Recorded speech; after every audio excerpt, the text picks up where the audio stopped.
அன்புள்ள ஆண்டவரே, மீண்டும் உம்முடைய மேலான கிருபையினால் இந்த புதன்கிழமையின் காலையின் பொழுதை நாங்கள் காண்பதற்கு எங்களை விழிக்கச் செய்து, உம்முடைய கூடுகளை எங்களை அழைத்து வந்த தயவிற்காக உம்மை துதிக்கிறோம். வந்திருக்கின்ற எங்கள் ஒவ்வொருவருக்குள்ளும் உம்முடைய கிருபை தங்கி எங்களை காத்துக்கொள்ளும். மீட்பர் இயேசு கிறிஸ்துவின் நாமத்தில் ஜெபிக்கிறேன் நல்ல பிதாவே. ஆமென். அன்புள்ள உடன் விசுவாச பிள்ளைகளே, மீண்டும் கர்த்தருடைய நாமத்தின் ஆசீர்வாதத்தோடு வந்திருக்கின்ற உங்கள் அனைவருக்கும் ஆண்டவர் இயேசு கிறிஸ்துவின் நாமத்தின் இந்த புதன்கிழமையின் காலையின் வாழ்த்துக்களை தெரிவித்து, கர்த்தருக்குள் நாம் ஆண்டவருடைய வார்த்தைகளோடு இணைவோம். கர்த்தர் நம்மோடு இருப்பாராக. ஆமென். அன்புள்ள உடன் விசுவாச பிள்ளைகளே, மீண்டும் இந்த நாளின் காலையின் ஆசீர்வாதத்தோடு இன்றைக்கு நாம் தியானத்திற்கென்று தெரிந்து கொள்ளப்பட்ட வேத பகுதி 13வது சங்கீதம். இந்த 13வது சங்கீதத்தில் 6 வசனங்கள் மட்டுமே உள்ளது. இந்த 13வது சங்கீதம் தாவீது தனக்கு ஏற்பட்ட நிந்தைகளை நினைத்து அவன் தன்னுடைய குமரலை ஆண்டவருடைய சமூகத்தில் சொல்லுகிறார். பின்பு அவன் சமாதானத்துக்கேற்ற வார்த்தைகளை 2 வார்த்தைகளை அங்கு தேவ சமூகத்தில் ஊக்கத்தோடு அவன் சொல்ல ஆரம்பிக்கிறான். சில நேரங்களில் நம்முடைய ஜீவிதத்திலும் கூட நாம் துக்கப்படும்போது நாம் முன்பு செய்த பாவங்களின் அச்சுறுத்தல் நம்முடைய உள்ளத்தில் வருவதை நாம் பார்க்கிறோம். இதைத்தான் ஆண்டவர் சொல்லுகிற சொற்கள் என்னவென்றால், குற்றம் செய்த ஆத்துமாவே குறுகுறுக்கும் என்று தமிழில் சொல்லுகிற பழமொழி போல, நாம் தவறுகள் செய்துவிட்டு நம் உள்ளத்தின் உள்ளந்திரியங்களிலிருந்து நாம் எந்த அளவு தேவ சமூகத்தில் நம்மை ஒப்பு கொடுக்கிறோம் என்பதை நாம் புரிய வேண்டும். அவர் இந்த வசனத்தை துவக்கும்போது, கர்த்தாவே எதுவரைக்கும் என்னை மறந்திருப்பீர், எதுவரைக்கும் உம்முடைய சமூகத்தை எனக்கு மறைப்பீர்? கர்த்தர் நம்மை மறக்கிறவரா?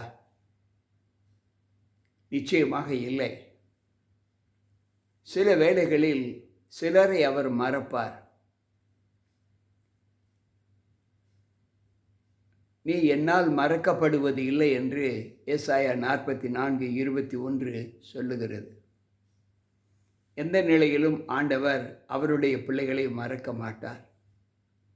மறப்பதற்கான சில சூழ்நிலைகளில் நாம் வாழ்ந்து வருவதால் ஆண்டவர் சிலரை, அப்படிப்பட்ட மக்களை மறப்பேன் என்று சொல்லுகிறார்.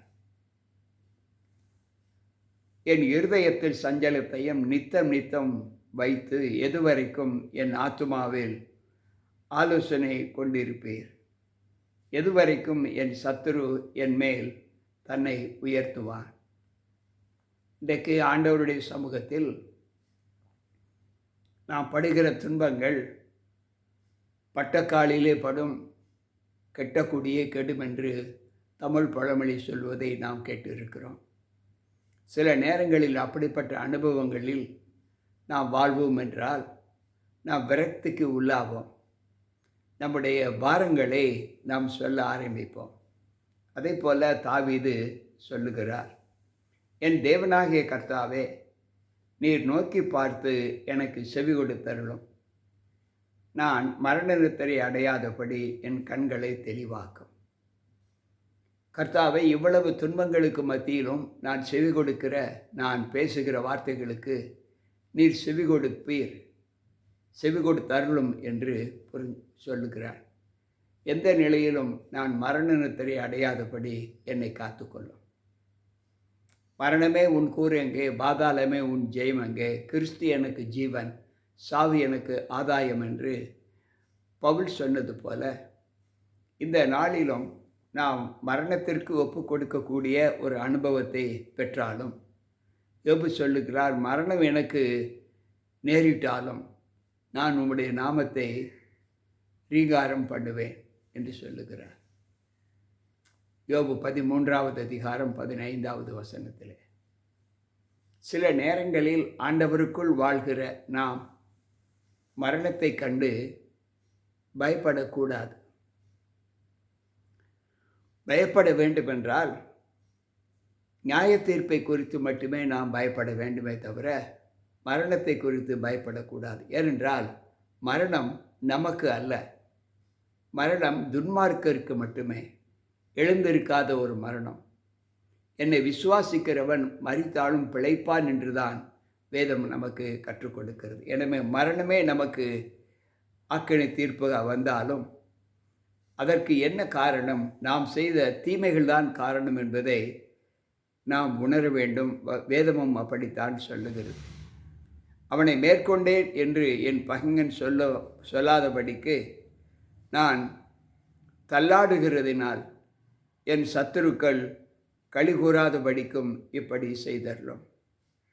சில நேரங்களில் நான் படுகிற துன்பங்களை பார்த்து ஆண்டவர் அவனை கைவிட்டு விட்டார், அவன் கால்கள் தள்ளாடுகிறது என்று சத்துருக்கள் நினைக்கக்கூடிய அனுபவம் உண்டு.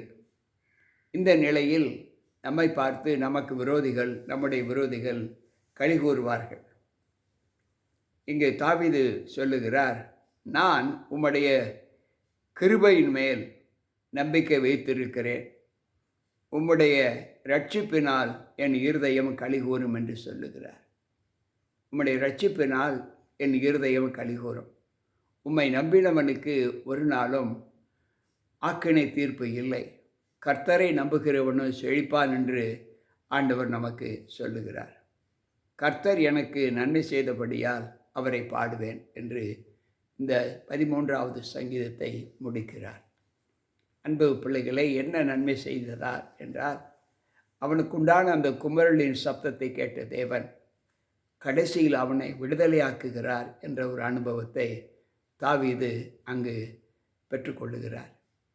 இந்த நிலையிலும் கூட நாம் நம்முடைய வாழ்க்கையில் இந்த 13வது சங்கீதத்தில் நம்முடைய பலவீனங்களை குறித்து தேவ சமூகத்தில் மன்றாடும்போது, ஜெபத்தை கேட்கிறவரே மாமிசமான யாவரும் என்னிடத்தில் வருவார்கள் என்று சொன்ன அந்த வார்த்தைக்கு இணங்க கர்த்தர் நம்மிடத்தில் வந்து நம்முடைய துக்கங்களை எல்லாம் பார்த்து அவைகளிலிருந்து நம்முடைய குமரலை நீக்கி நல்ல சமாதானத்தின் ஆறுதலை அவர் நமக்கு கற்றுக் கொடுக்கிறார்.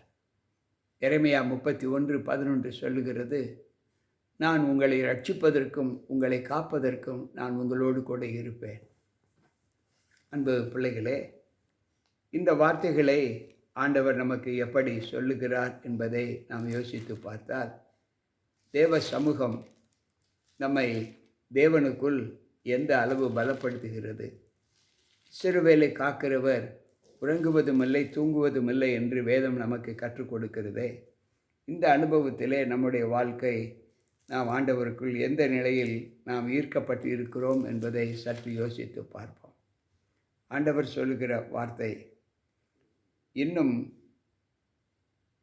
எரேமியா 33:11 சொல்லுகிறது, இன்னும் களிப்பின் சத்தமும் மகிழ்ச்சியின் சத்தமும் மணவாளனின் சத்தமும் மணவாட்டியின் சத்தமும் சேனைகளின் கர்த்தரை துதியுங்கள், அவர் நல்லவர், அவர் கிருபை என்றும் உள்ளது என்று சொல்லுகிறவர்களின் சத்தமும் கர்த்தருடைய ஆலயத்திற்கு ஸ்தோத்திர பலிகளை கொண்டு வந்து வருகிறவர்களின் சத்தமும் கேட்கப்படும் என்று கர்த்தர் சொல்லுகிறார்.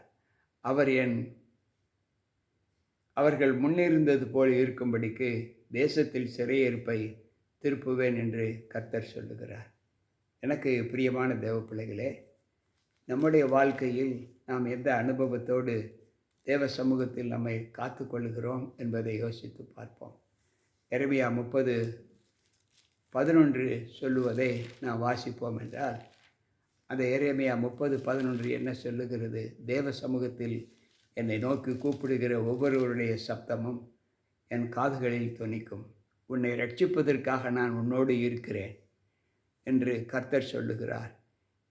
உன்னை சிதறடித்த எல்லா ஜாதிகளையும் நான் நிர்மூலமாக்குவேன், உன்னையோ நான் நிர்மூலமாக்காமலும் முற்றிலும் தண்டியாமலும் மட்டாய் தண்டிப்பேன் என்று சொல்லுகிறார்.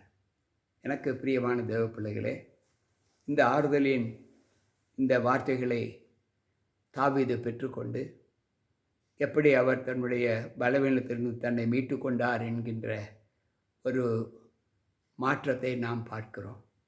இன்றைக்கு நம்முடைய வாழ்க்கையில் நாம் செய்த தவறுகள் எல்லாவற்றிலும் ஆண்டவருடைய சமூகத்தில் நாம் அவரை நோக்கி அவருக்குள் அந்த தவறுகளை எல்லாம் மன்னிக்கும்படி நாம் குமரும்போது நம்முடைய சப்தத்தை ஆண்டவர் கேட்பார். என்னை நோக்கி கூப்பிடு என்று சொல்லுகிறார். உன் அழுகையின் சத்தத்தை நான் கேட்டேன். உனக்கு ஆறுதல் செய்யும்படி நான் உன்னோடு கூட இருப்பேன். நான் மோசையோடு இருந்தது போல உன்னோடும் இருப்பேன். உனக்கு விரோதமாக இனிமேல் யாரும் எழும்ப மாட்டார்கள் என்று ஆண்டவர் சொல்லுகிறார். யோசுவா 1:5 வாசிப்போம் என்றால் ஆண்டவர் சொல்லுகிற வார்த்தை. எனக்கு பிரியமான தேவ பிள்ளைகளே, இந்த சங்கீதத்திலிருந்து நாம் கற்றுக்கொண்ட சத்தியம் என்னவென்றால், ஆறுதலின் தேவன் நாம் தவறுகள் செய்யும்போது அந்த தவற்றை நினைத்து நாம் உணரும்போது அந்த தவற்றில் இருந்து நாம் விடுதலை பெற ஆண்டவர் நமக்கு கரம் கொடுக்கிறார், நம்மை காத்து கொள்ளுகிறார். மீண்டும் பாவம் செய்யாதே என்று எச்சரிப்பு கொடுக்கிறார். இந்த அனுபவத்தில் யாராவது இன்றைக்கு தேவ சமூகத்தில் தேவனை நோக்கி பிரார்த்திக்க வேண்டுமென்றால், உங்களுடைய பலவீனங்கள் எல்லாவற்றையும் தேவ சமூகத்தில் ஒப்பு கொடுத்து கர்த்தருக்கு பிரியமுள்ளவர்களாய் உங்களை ஒப்பு கொடுங்கள். கர்த்தர் நிச்சயமாக உங்கள் பலவீனங்களை காப்பார். ஜெபிப்போம். அன்பு ஆண்டவரே, மீண்டும் உம்முடைய பரிசுத்த நாமத்தின் ஆசீர்வாதத்தோடு இந்த காலையின் விடியலை நாங்கள் ஆண்டவரை பெற்றுக்கொண்டதற்காக ஸ்தோத்திரம். உம்முடைய வல்லமையுள்ள கரம் எங்களோடு இருந்து எங்களை பாதுகாத்து கொள்ள என் தேவன் அருள் புரியும். எல்லாவற்றுக்கும் மேலான தேவ சமாதானம் எங்களை காத்து கொள்ள என் தேவன் எங்களுக்கு பலத்தை தாரும். துதி கன மகிமை எல்லாவற்றையும் உம்முடைய கரத்தில் ஒப்புக் கொடுக்கிறோம். மீட்பர் இயேசுவின் நாமத்தில் ஜெபிக்கிறேன் நல்ல பிதாவே, ஆமென். அன்பு பிள்ளைகளே, இந்த நாளிலும் கர்த்தருடைய வார்த்தை உங்களுக்கு ஆறுதலையும் சமாதானத்தையும் கொடுக்கும். துன்பப்படுகிறவர்கள் மேல் கர்த்தர் கிருபையை காண்பிக்கிறார், அவர்களுக்கு ஆறுதல் தருகிறார்.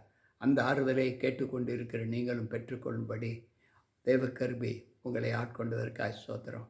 மீண்டும் நாளை சந்திப்போம். உங்கள் போதகர் ஜி.கே. ராபர்ட். கர்த்தர் நம்மோடு இருப்பாராக. ஆமென்.